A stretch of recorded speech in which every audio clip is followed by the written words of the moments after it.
ஒரு அடர்ந்த காட்டுக்குள்ள ஒரு அழகான கிளி இருந்தது. வண்ண வண்ண ரெக்கைகள், அழகான மூக்குன்னு பார்க்கவே அவ்வளோ அழகா இருந்தது. ஆனா அந்த கிளி தான் ரொம்ப அழகா இருக்குன்னு எப்பவுமே பெருமைப்பட்டுட்டே இருக்கும்.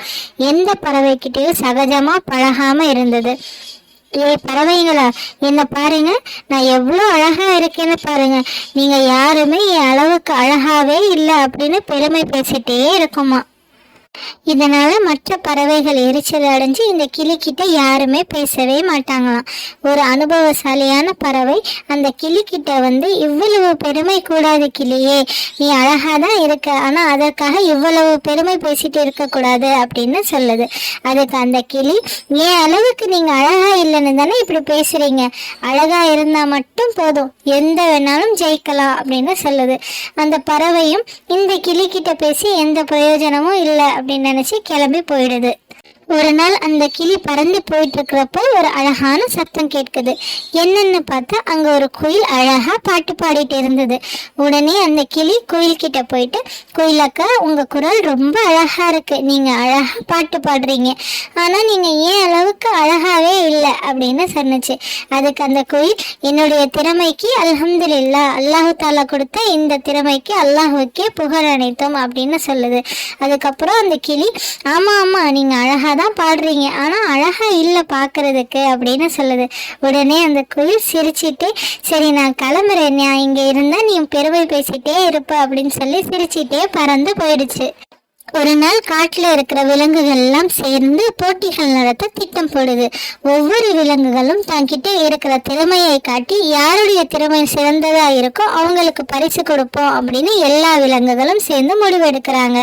எல்லா விலங்குகளும் தன்னாலான முயற்சிகளை செஞ்சுட்டே இருந்தாங்க. ஆனா இந்த கிளி மட்டும், நான் தான் ரொம்ப அழகா இருக்கேனே, என்னை பார்த்தாலே பரிசு கொடுத்துருவாங்க, நான் எதுக்கு என்னுடைய மற்ற திறமைகளை காட்டணும் அப்படின்னு சொல்லி எதுவுமே முயற்சியே பண்ணாமலே இருந்தது. போட்டினாலும் வந்தது. எல்லா விலங்குகளும் தன்னுடைய திறமைகளை காட்டி அசத்திட்டு இருந்தாங்க. மற்ற விலங்குகள் எல்லாம் அதை பார்த்து ரொம்ப சந்தோஷத்தோடையும் பூரிப்போடையும் கைத்தட்டி ரசிச்சுட்டு இருந்தாங்க. பரிசளிக்கும் நேரமும் வந்தது. ஆனா அந்த கிளிக்கு எந்த பரிசுமே கிடைக்கல. சிறந்த பங்கேற்பாளர்கள்ல சிலருக்கு பரிசுகள் வழங்கப்பட்டது. உடனே கிளிக்கு ஒரே சோகம். பறந்து போய் ஒரு நதிக்கரையில உட்காந்து யோசிச்சுட்டே இருந்தது.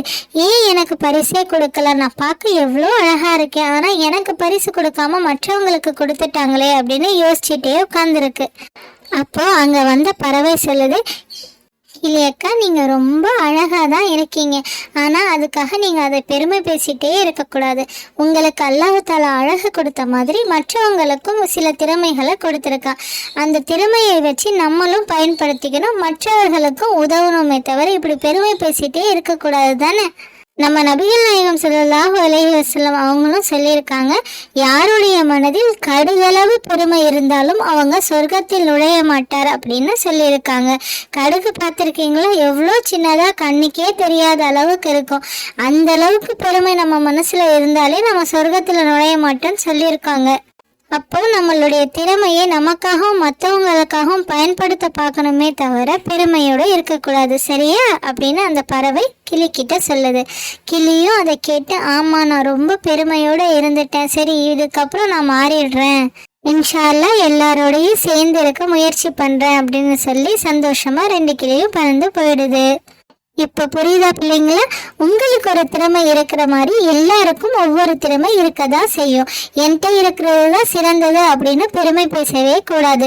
எல்லாரோடையும் சேர்ந்து சகஜமா இருக்க முயற்சி பண்ணுங்க, சரியா? மீண்டும் அடுத்த கதையில சந்திக்கலாம். அஸ்ஸலாமு அலைக்கும் வரஹ்மத்துல்லாஹி தஆலா.